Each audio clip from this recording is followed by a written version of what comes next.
نسألك يا من هو الله الذي لا إله إلا هو الرحمن الرحيم الملك القدوس السلام المؤمن المهيمن العزيز الجبار المتكبر الخالق البارئ المصور الغفار القهار الوهاب الرزاق الفتاح العليم القابض الباسط الخافض الرافع المنعز المذل السميع البصير الحكم العدل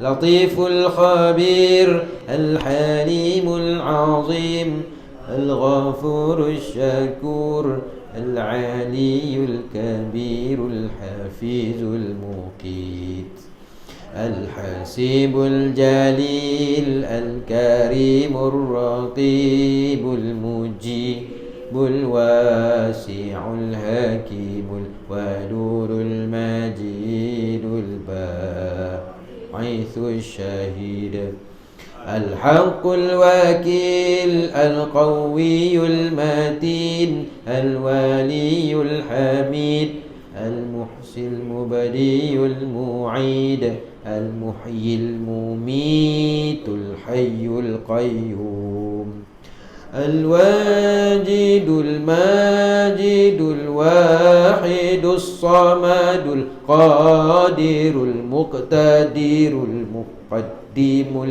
المؤخر الأول الآخر الظاهر الباطن الوالي المتعالي البر التواب المنتقم العفو الرؤوف المالك المكيس الجلال والإكرام المقسط الجامع الغني المغني المانع الضار النافع النور الهادي البديع الباقي الوارث الرشيد الصبور الذي ليس كمثله شيء وهو السميع البصير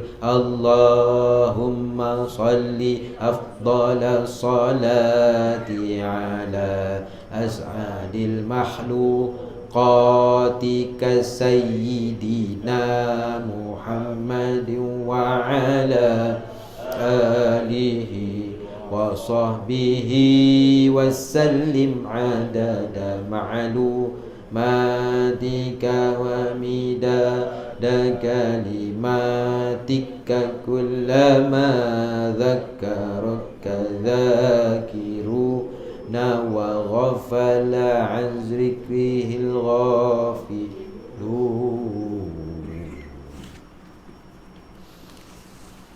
الفاتحة إلى أرواح والدنا ووالديكم وإلى أرواح المسلمين والمسلمات كافة عامة وإلى هرة النبي مصطفى رسول الله صلى الله عليه وسلم وآله وأصحابه الكرام. الفاتحة. أعوذ بالله من الشيطان الرجيم. بسم الله الرحمن الرحيم. الحمد لله رب العالمين الرحمن الرحيم مالك يوم الدين إياك نعبد وإياك نستعين اهدنا الصراط المستقيم صراط الذين أنعمت عليهم غير المغضوب عليهم ولا الضالين آمين. أعوذ بالله من الشيطان الرجيم. بسم الله الرحمن الرحيم. الحمد لله رب العالمين والصلاة والسلام على أشرف الأنبياء والمرسلين وعلى آله وصحبه أجمعين. اللهم ارزقنا يا ربي فهم النبيين وحفظ المرسلين وإلهام الملائكة المقربين في عافية يا أرحم الراحمين. رب زدنا علما وارزقنا فهما وصلى الله على سيدنا محمد وعلى آله وصحبه وبارك وسلم والحمد لله رب العالمين. Qala rabbi shrah li sadri wa yassir li amri wahlul 'uqdatam min lisani yafqahu qawli. Rabbi yassir wa la tu'asir ya karim. Rabbi yassir wa la tu'asir ya karim. Rabbi yassir wa la tu'asir ya karim. Assalamualaikum warahmatullahi wabarakatuh. Tuan-tuan puan-puan yang dirahmati Allah Subhanahu wa taala, alhamdulillah waktu duha ni kita sambung kitab kita iaitu Qalbun Salim, cara bagi kita penawar bagi hati, muka surat 246.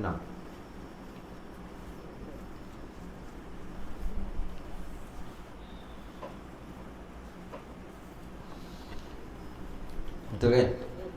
Bismillahirrahmanirrahim. Qala musannif rahimahullahu ta'ala wa nafa'ana bi'ulumi fid dharain amin. Daripada Sayyidina Abu Hurairah, Rasulullah sallallahu alaihi wasallam bersabda, badiru bil a'mali fatinan ka qita'il lailil muzlimi yusbihur rajulu mu'minan wa yumsi kafiran aw yumsi mu'minan wa yusbihu kafiran yabi'u dinahu bi'aradin minad dunya. Bersegeralah beramal soleh sebelum datang fitnah. Bersegeralah beramal soleh sebelum datang fitnah. Seperti pecahan malam yang gelap gelita. Seseorang pada waktu pagi masih beriman, tetapi pada waktu petang menjadi kafir. Atau seseorang pada waktu petang beriman dan pada waktu pagi menjadi kafir. Dia menjual agamanya dengan sedikit keuntungan dunia. Bersegeralah beramal soleh sebelum datang fitnah. Seperti apa? Pecahan malam yang gelap gelita. Pecahan malam yang gelap gelita. Pelbagai sudut fitnah ni hari ni kan. Fitnah datang pelbagai sudut. Jadi beramal soleh tu belum lagi datang fitnah Dajjal. Jadi fitnah ni termasuk juga fitnah dalam kehidupan kita. Contohnya dalam doa kita, Allahumma inni a'udzubika min azabil qabri, fitnah jahannam, fitnah min fitnatil mahya wal mamat. Fitnah dunia hidup, fitnah hidup ni contohnya sebelum datangnya ujian-ujian. Daripada kita sihat, so datang sakit kan. Elok boleh pakai seluar sendiri, tak boleh pakai seluar sendiri. Elok kita bebas buang air kecil, buang air besar, sampai masa esok dah pakai pampers. Jadi tu antara fitnah juga, fitnah hidup kan. Jadi sebelum datangnya fitnah, sama ada fitnah dalam agama, fitnah hidup, fitnah Dajjal, maka bersegeralah beramal soleh. Amal soleh ni banyak kan. Sembahyang sunat, sembahyang wajib, sembahyang sunat, puasa wajib, puasa sunat, bersedekah, baca Quran, berzikir, berselawat. Itu semua amal-amal soleh. Menghadiri majlis-majlis ilmu, itu semua amal-amal soleh. Jadi semua orang dalam kerugian. Surah yang sangat pendek yang selalu kita baca, selalu dalam majlis penutup kita akan kata, kita tutup majlis kita dengan membaca suratul asr, wal asri innal insana lafi khusr. Sesungguhnya manusia itu dalam kerugian kecuali orang yang beriman dan orang yang beramal soleh. Jadi sementara kita ni masih lagi dalam keadaan sihat, sebelum datangnya fitnah yang lebih mencabar kan, sebelum datangnya fitnah yang lebih besar, iaitu fitnah Dajjal. Sebagaimana hari ini kita tengok bila dikeluarkan sungai Tigris kan, di Iraq, dah menampakkan dia punya kehidupan zaman purba. Sungai itu dah kering. Sebab sungai itu Nabi kata, bila sungai Tigris ni kering, maka bermakna tanda nak munculnya Dajjal. Tapi sungai itu hari ni dah mula kering, sehingga kan menampakkan bawah dasar sungai itu ada macam satu kehidupan zaman purba dulu. Ada rumah, tapi bukanlah rumah yang macam hari ni. Ada kan bentuk macam pintu, ada tangga, tapi ialah kehidupan dulu-dulu. Tapi menunjukkan sungai itu semakin kering. Bila sungai itu semakin kering, Dajjal tu Nabi kata ciri-ciri nak munculnya Dajjal. Dajjal ni fitnah yang Nabi kata jangan kita sempat jumpa zaman tu.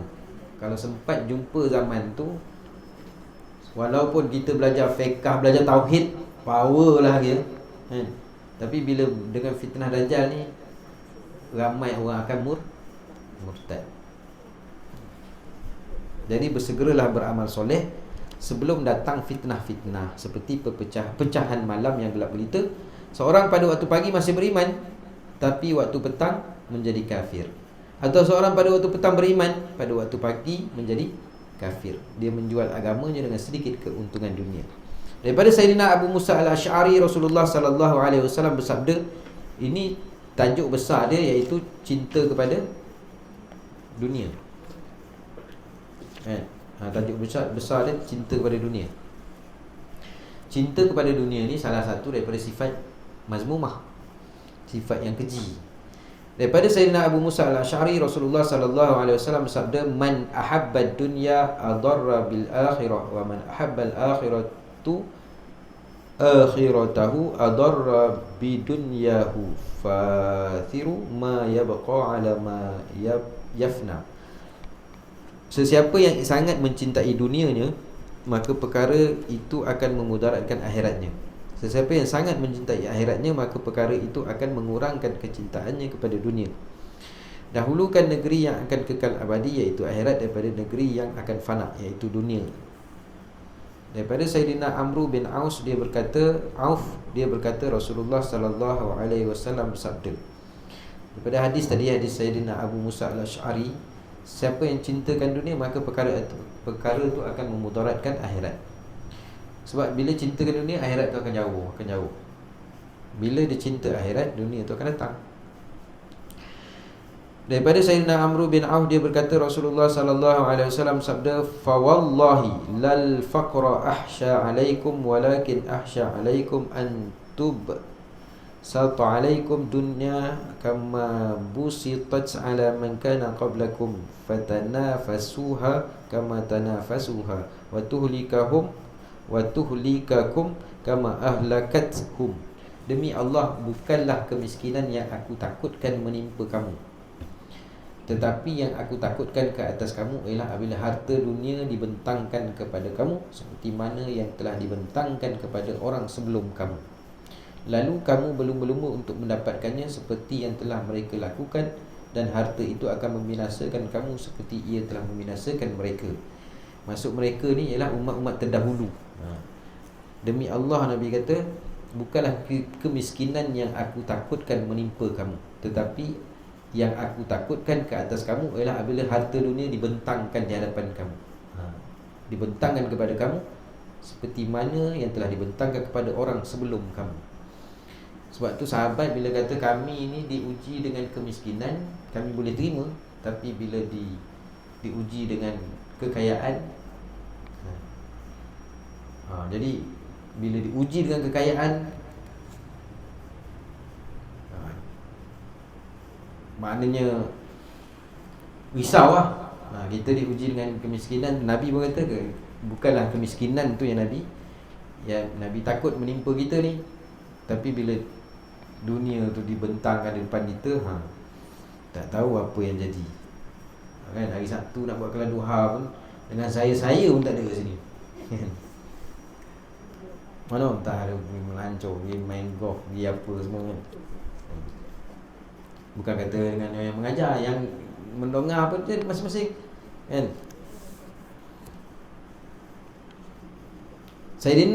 Daripada Sayyidina Sauban, Rasulullah sallallahu alaihi wasallam bersabda. Ni Sauban ni satu orang sahabat Nabi sallallahu alaihi wasallam, yang mana Sauban ni dalam hadis kisah Sauban ni, dia ni sangat kasih kepada Nabi sallallahu alaihi wasallam, Sauban. Jadi dia ni selalu dengan Nabi. Bila waktu siang dia dengan Nabi, tapi sampai masa waktu malam Nabi balik ke rumah, dia pun balik ke rumah. Jadi tak dapatlah sentiasa bersama dengan Nabi. Jadi satu hari tu, malam tu dia terfikir. Ini satu orang yang cintakan Nabi, tapi dia terfikir, aku ni macam mana dengan Nabi nanti. Kalau kat dunia ni pun tak dapat nak sentiasa bersama dengan Nabi SAW. Jadi dia terfikir macam mana ke dekat akhirat nanti, dapat ke tak dapat dia bersama dengan Nabi SAW. Lepas tu dia kata, kalau dia terfikir, kalaulah aku ni ahli syurga, tak mungkin syurga aku sama dengan syurga Nabi. Sebab Nabi, maqam Nabi dah tentulah syurga yang tertinggi. Dia dah mula dah sedih. Lepas tu dia kata, kalaulah aku ni bukan ahli syurga, memang aku takkan dapat bertemu dengan Nabi. Menangis dia malam tu. Menangis, dia tak tidur malam tu. Jadi bila esoknya dia pergi semayang berjemaah, semayang subuh, Nabi ni kan lepas semayang, Nabi akan berpaling. Jadi bila berpaling tu, kita akan nampak lah sahabat-sahabat kita yang mana tak ada, yang mana tak sihat. Jadi Nabi telah melihat Sauban ni mata dia merah. Jadi Nabi bertanya kepada Sauban, tak sihat ke? Dia kata dia sihat, cuma malam tadi dia tak boleh tidur, dia menangis. Dia memikirkan dekat dunia ni pun dia tak boleh nak bersama dengan Nabi sentiasa. Dia takut dekat akhirat nanti dia tak akan dapat bertemu dengan Nabi SAW. Maka Nabi kata apa? Man ahya sunnati faqad ahbani wa man ahbani kana ma'ani fil jannah. Siapa yang menghidupkan sunnah aku, itu tanda dia sayang kepada aku, dia kasih kepada aku. Dan siapa yang kasih kepada aku, dia akan bersama dengan aku di dalam syurga. Jadi poinnya ialah, siapa yang nak bersama dengan Nabi, dia mesti kena cintakan Nabi. Jadi bila kita kata kita cintakan Nabi, kena tunjukkan bukti kita cinta kepada Nabi. Apa bukti dia? Iaitu kita kena hidupkan sunnah Nabi SAW. Kena hidupkan sunnah Nabi lah. Maknanya apa saja kita buat, kita kaitkan dengan Nabi SAW. Jadi kita nak hidupkan dalam diri kita, sama ada kita apa-apa sajalah, minum ke, pakaian ke, style kita ke, kan. Jadi macam contoh dalam kitab Syama'il Muhammadiyah tu menceritakan tentang fizikal Nabi ataupun cara Nabi, rambut Nabi. Nabi ni pakai minyak rambut, kan? Nabi ni pakai minyak, rambut Nabi berminyak, sehingga kan kepala Nabi ni basah. Sebelum Nabi pakai serban tu, Nabi akan letak satu kain. Jadi kain tu berminyak, sebab rambut Nabi tu berminyak. Jadi kita ni orang lelaki kan, contoh kan, kat rumah kita tu ada minyak rambut. Tak kira lah minyak apa, zaitun ke apa, kita pun kita pakai tu,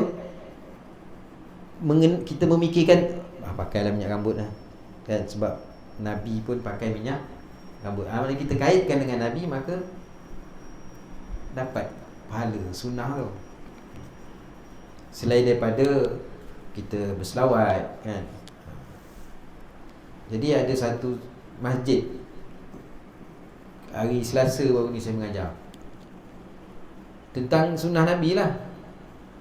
Kemudian saya cakap macam tu lah. Saya cakap maknanya dalam kehidupan kita, contoh kita naik surau tadi, kita langkah kaki kanan tu sebab kita nak sunnah, kita nak hidupkan sunnah. Jadi buktilah kita cintakan Nabi. Jadi Nabi kata, kalau siapa sayang Nabi, dia hidupkan sunnah Nabi, dia sayang tu bukti dia. Jadi siapa cinta dengan Nabi, dia akan bersama dengan Nabi dalam syurga. Itu jalan pintas lah. Jalan pintas untuk kita bersama dengan Nabi dalam syurga. Dan tentu syurga yang tertinggi. Jadi adalah satu makcik tu, kan, makcik dalam 50-an lah, Akak. Dah makan, dia tengah makan, Ustaz, dia pun datang. Daripada perempuan punya tempat dia pun datang.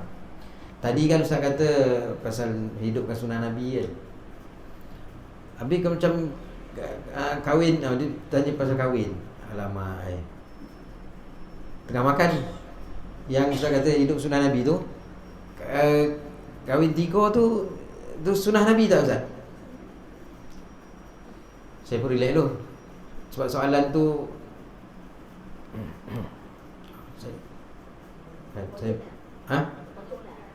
saya pun relax dulu. Dia tang kahwin tu, adil tu lah sunnah dia, kan? Bukan kita fokus kepada kahwin lebih tu. Tang mana tang adil dia tu. Dengar tu adil lah rupa dia.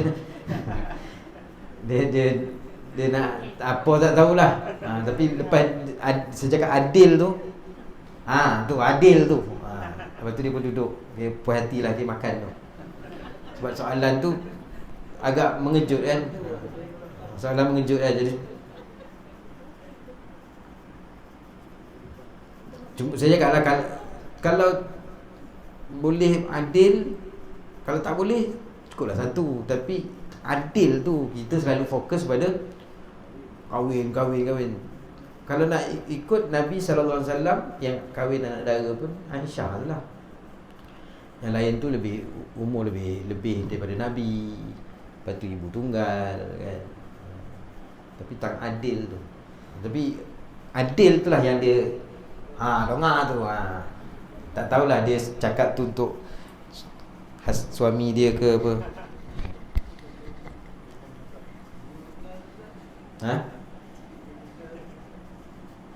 Tapi itulah kisah benar.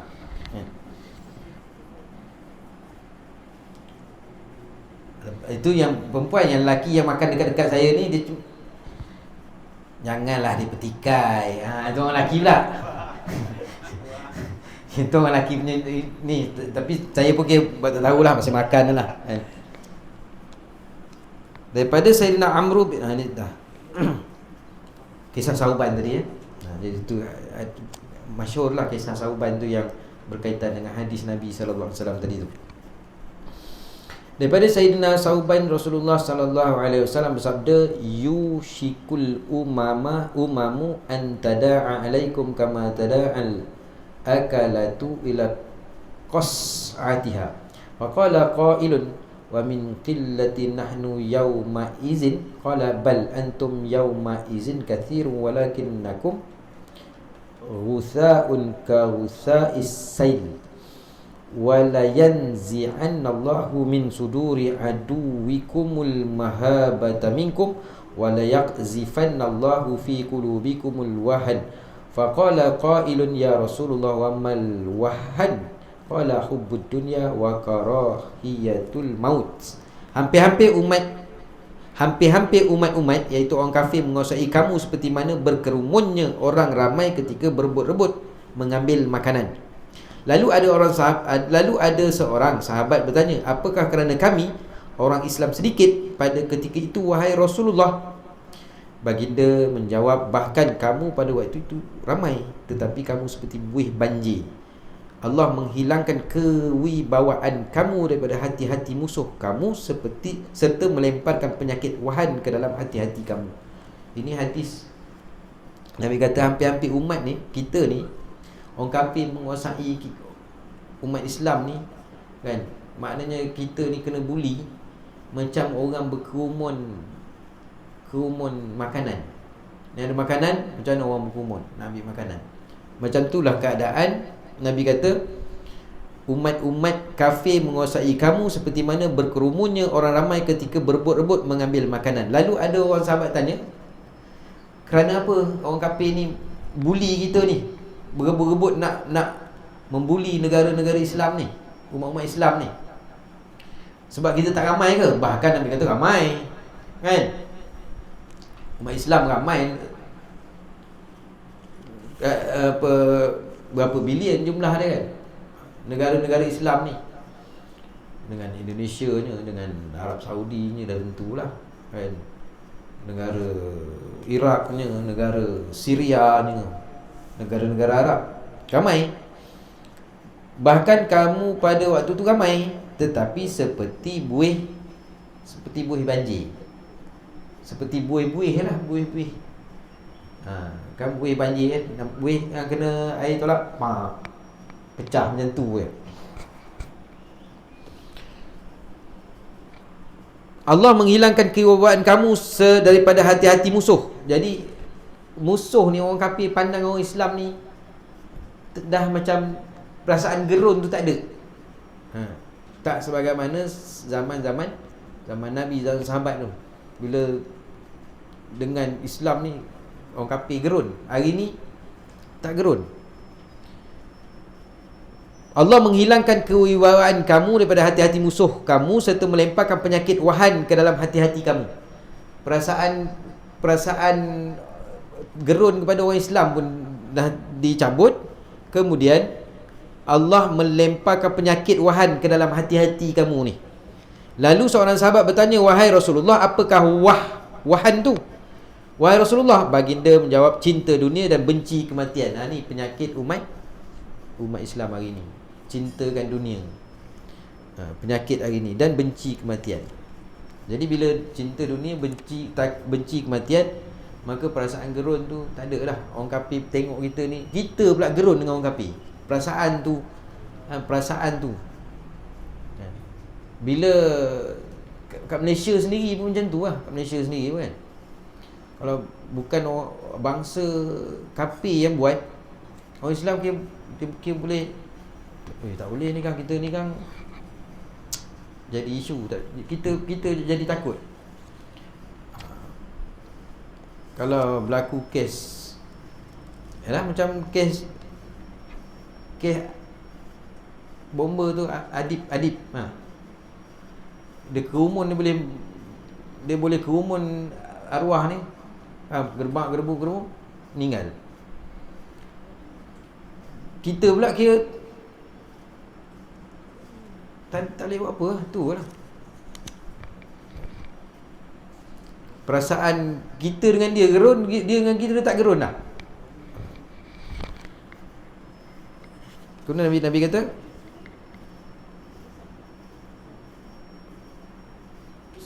kamu ni serta melemparkan penyakit, Allah melemparkan penyakit wahan dalam hati-hati kamu. Lalu sahabat bertanya, apa dia wahan? Wahan ni cintakan dunia dan benci kematian.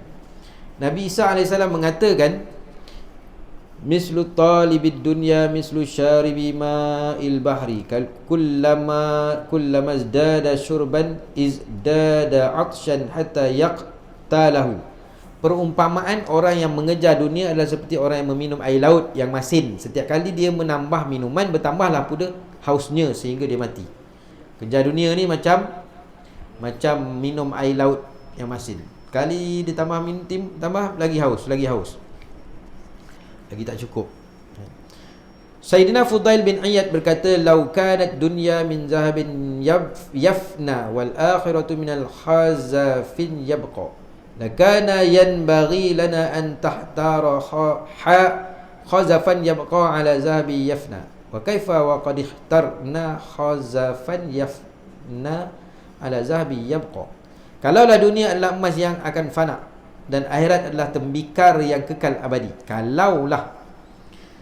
Kalaulah dunia adalah emas yang akan fana, yang akan binasa. Kalaulah dunia ni emas, tapi emas ni yang akan binasa, dan akhirat ni adalah tembikar yang kekal abadi, maka sewajarnya kita memilih tembikar yang kekal abadi daripada emas yang nanti akan fana. Lalu bagaimana kita memilih tembikar yang akan fana daripada emas, iaitu akhirat yang kekal abadi? Kalaulah dunia ni emas yang akan binasa, tapi akhirat ni tembikar yang kekal, maka sepatutnya kita pilih tembikar yang kekal abadi daripada emas yang nanti emas ni akan binasa. Lalu bagaimana kita memilih tembikar yang akan fana daripada emas, iaitu yang kekal abadi? Lalu bagaimana kita memilih tembikar yang fana? Kalaulah emas tu, kalaulah dunia ni emas yang akan binasa, pilih tembikar. Tapi sekarang ni dunia ni tembikar, kan? Bagaimana kita memilih tembikar? Tembikar ni fana, emas tu kekal. Umpama akhirat tu, kalaulah dunia ni emas yang fana, tetap pilih tembikar. Walaupun dia tembikar tapi dia kekal. Sedangkan dunia ni tembikar yang akan fana, akhirat tu emas yang akan kekal. Tapi orang pilih tembikar. Mana tak ada nilai sebenarnya. Yahya bin Mu'az Ar-Razi berkata, al-uqala'u salasatun min taraka ad-dunya qabla an tatrukahu wa bana qabrahu qabla an tadkhulahu wa arda khaliqahu qabla an yalqahu. Orang yang berakal ada 3 ciri. Orang yang cerdik ada 3 ciri. Dia meninggalkan dunia sebelum dunia meninggalkannya. Orang yang cerdik, dia tinggalkan dunia sebelum dunia tinggalkan dia. Itu orang cerdik. Tinggalkan dunia sebelum dia meninggal dunia. Kedua, dia membina kuburnya sebelum memasukinya. Dia buat persediaan. Dia buat persediaan untuk bekalan dalam kubur tu. Sebelum dia masuk tu, dia dah ada prepare, dah ada bekal dah. Dia redha dengan penciptanya sebelum dia menemuinya. Ini ciri-ciri orang cerdik. Dia meninggalkan dunia sebelum dia ditinggalkan oleh dunia. Yang kedua, dia prepare kubur sebelum dia masuk kubur. Maksudnya dia prepare dulu amalan apa yang kita nak bawa. Dan yang ketiga, dia redha dengan penciptanya sebelum dia menemuinya, sebelum mati. Dunia tempat beramal untuk akhirat. Ketahuilah walaupun dunia dicela, tapi dunia ni bukanlah dicela semata-mata. Dunia yang dicela ni iaitu dunia yang tidak membawa kebaikan kepada seseorang selepas kematiannya. Dunia ni dicela kalau dunia tu tidak memberi manfaat kepada dia pun, tak membawa kebaikan bila dia selepas dia mati tu. Jadi bila kita mati nanti habis, tak ada apa dah yang kita, saham-saham kita tak ada dah, nak buat pahala dah tak ada dah, melainkan 3 perkara. Pertama, sedekah jariah kita. Sedekah jariah kita itulah nanti akan mengalir walaupun kita dah mati. Yang kedua, ilmu yang kita manfaatkan. Jadi ilmu yang kita manfaatkan. Kalau kita ada kemahiran ajar mengaji ke, kita ada, tapi tak semestinya ilmu yang secara formal, kan? Satu orang ibu, satu orang ayah, dia ajar anak dia suruh jangan tinggal semayang daripada kecil. Dia suruh. Dia bukan ustaz pun, dia tak mengajar pun, formal dia tak ada. Tapi dekat rumah dia ajar, makan tangan kanan, dia ajar tu, jangan membazir, jangan bersepah nasi tu. Dia bukan ustaz pun, tapi dia ajar sampai anak dia tu ikut amal apa yang dia cakapkan tu. Itu termasuk juga ilmu yang bermanfaat. Jadi sebab apa? Sebab bila kita kata ilmu yang bermanfaat, alamak, kita ni bukan ustaz. Habis kalau cikgu-cikgu biasa tu, cikgu-cikgu biasa, dia selalu kat perhimpunan tu, dia membebel, jangan buang sampah tu kutip, sampah tu. Maknanya tu pun termasuk ilmu yang bermanfaat. Awak ni murid-murid jumpa selisih dengan orang luar masuk, beri salam. Tu kan, dia bukan ustazah, tapi itulah ilmu yang dia sampaikan melalui cara tu. Maka dia pun termasuk ilmu yang bermanfaat. Sebab kadang-kadang bila disebut bila matinya anak Adam maka terputus segala amal kecuali 3 perkara. Sedekah jariah, ilmu yang dimanfaatkan. Jadi alamak, untunglah orang-orang yang ustaz-ustaz yang ajar-ajar mengaji. Untung lah macam kita ni bukan tak ada apa-apa, macam mana tak. Kat rumah tu mak kita duk bebel masa kecil-kecil tu. Dengan sebab tu lah kita hari ni boleh jadi orang, boleh elok kita. Mungkin sebab daripada tu. Maka itulah ilmu yang bermanfaat. Lepas tu dia kenalkan anak dia dengan Iqra kan, selalu baca. Tapi sekarang ni, hari ni realitinya saya mengajar kat sekolah. Masalahnya saya tengok budak-budak ni kat rumah, mak ayah ni tak peduli tentang Al-Quran ni.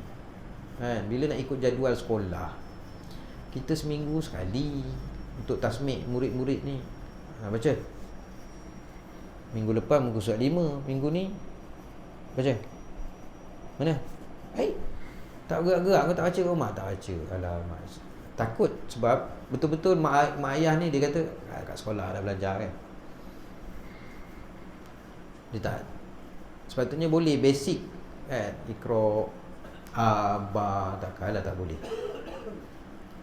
Sebab hak seorang ayah ni, dia carikan ibu yang baik kepada anak dia, dia bagi nama yang baik kepada anak dia, kemudian dia ajarkan Al-Quran. Dia ajarkan Al-Quran kepada anak. Tu hak sebagai seorang bapa.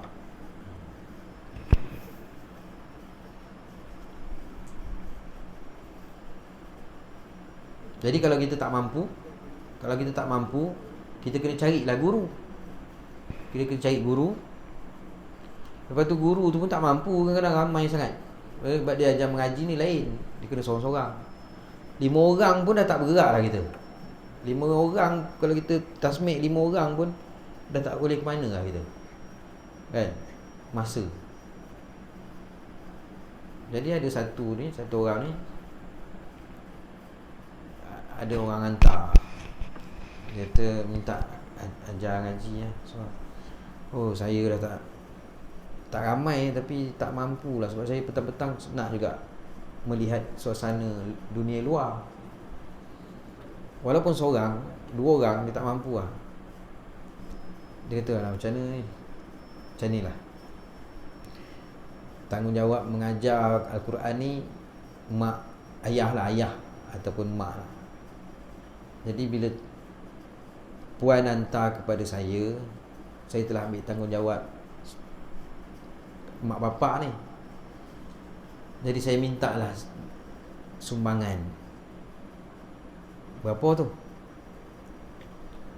Kalau ikut kemampuan saya tak ada, tapi saya ambil sebab tuan ni, saya ambil tanggungjawab tuan saya yang ni kan. Saya ambil RM30.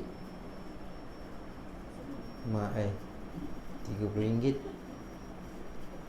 langsung tak datang. Kan? Jadi hantar-hantarlah. Orang tu ngajar tiap-tiap hari, kan? RM30. Jadi itulah ibarat macam tuan melahirkan anak, tak mampu nak jaga, kita cari orang untuk upah jaga anak. Berapa? 300. Boleh lah, sebab saya tak mampu nak jaga kan, saya kojol. Begitulah. Bukan jual Al-Quran tu. Dia ambil upah tanggungjawab. Sepatutnya kalau ikut hak anak ni, mak bapak dia kena ajar Al-Quran ni. Saya tak mampu, tak boleh. Mana kena carilah. Bila cari tu tugas mak ayah tu dah kita bagi ke orang lain. Jadi kita bagilah dia punya upah, bukan jual Al-Quran tu, upah dia punya tu, masa dia RM30. Tak apalah tak apa, tak tahulah dah katam ke tak katam, wallahu a'lam. Tapi yang nak mengambil itu, dia dah tak mampu. Dia tak mampu, dia apa, dengan kapasiti walaupun 10 orang, tapi tak mampu. Kami di sekolah, kalau murid ada lebih daripada 15 orang, untuk tasmik kena bagi 2 orang. Guru dalam kelas tu kena ada dua orang. Sebab melebihi 15. Sebab apa? 1 jam untuk mendengar 15 orang tu memang tak cukup. Bukan kita mengajar apa je? Tak, dah, settle. Kau sini. Tak, qala ma dah. Tak ada. Dia mesti kita nak dengar. Baca. Lagi. Dah. Ulang balik. Sekurang-kurang berapa minit? Jadi 15 orang untuk seorang guru tak cukup. Kalau 20 orang seorang guru, memang alamatnya 5 orang. Minggu depan ya, tak masa tu. Itulah bezanya mengajar Al-Quran dengan mengajar subjek yang macam ni lain kan. Jadi macam mana boleh ke situ tadi?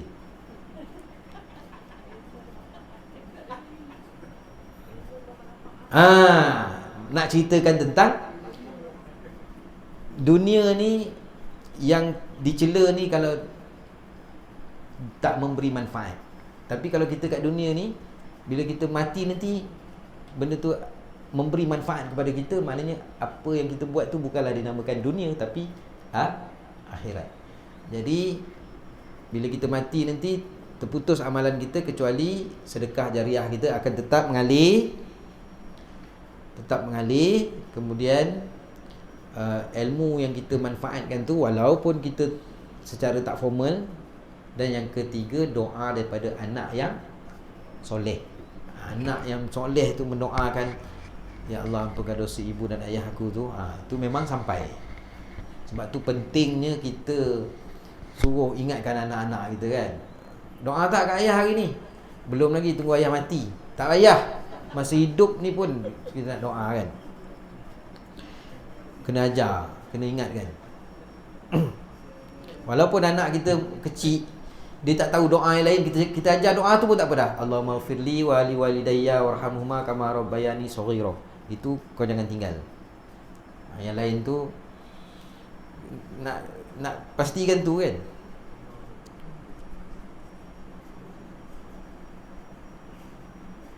Jadi kalau macam dalam hadis yang lain berkaitan dengan pahala kita walaupun kita meninggal mengalir berterusan ni. Kalau kita tanam pokok,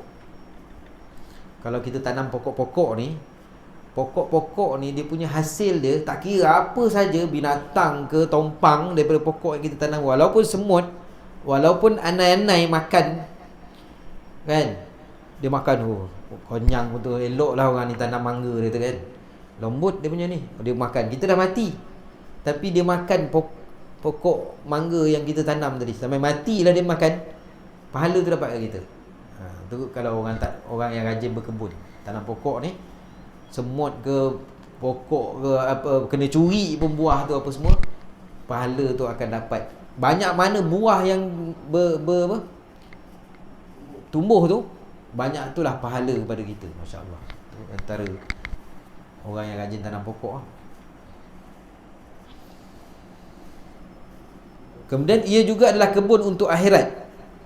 Masyhur disebut oleh para ulama, ad-dunya mazra'atul akhirah. Dunia adalah kebun untuk akhirat. Engkau akan mendapat hasilnya di akhirat terhadap semua amal kebaikan yang engkau lakukan di dunia. Dunia juga adalah tempat untuk menyediakan bekalan. Engkau akan mendapat hasilnya di akhirat. Contohnya apa? Contohnya ni, kalimah ni. Subhanallah bihamdi, subhanallahil azim. Subhanallah bihamdi, subhanallahil azim. Kita baca tu kan, satu pohon kurma ditanam di dalam syurga. Kita kena baca kat dunia ni. Kita baca sekarang. Subhanallah bihamdi, subhanallahil azim. Subhanallahil azim, subhanallahil azim. Subhanallah bihamdi, subhanallahil azim. Subhanallah bihamdi, subhanallahil azim. Maknanya dah ada dah tanam. Maknanya benda tu kita hasil dia kat akhirat nanti. Amal tu kita buat kat dunia. Takkan kita nak tunggu kata so sibuk sekarang ni, tunggu dalam kubur so dah seorang kan, tak ada nak buat apa. Masa tu lah kita nak berzikir. Tak ada dah. Sekarang ni lah. Jadi sekarang ni kita cuba praktiskan tasbih Kita ada je bohong dalam poket. Sekurang-kurangnya dia mengingatkan kita. Tasbih ni alat. Tasbih ni alat untuk kita, walaupun kita tak berzikir, tapi bila kita celup poket ada tasbih, sekurang-kurangnya jari kita akan bergerak. Tapi kalau kau malu, kau dah biasa, tak kisah pun. Biarlah orang nak kata anda orang tua ni, dia cakap dengan saya pun tangan tasbih. Tak, sebab jarang-jarang. Cuba kita semua pegang tasbih macam orang kat Mekah lah kan. Kat Mekah pun elok. Tasbih ni alat untuk kita ingat. Sentiasa ada dalam poket tu, bubuh je. Tak berzikir pun tak apa, tapi takkan lah pula kan. Cuma nak pujuk hati. Tasbih. Lagi satu, kalau orang lelaki ni kopiah.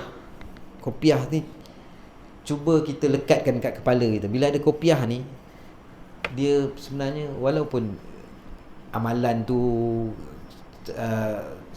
bukan letak pada kopiah ke apa, tapi kita ni orang yang lemah ni, bila kopiah atas kepala, dia bila nampak amoy tu adalah sikit dia punya apa, ni kopiah ni kan.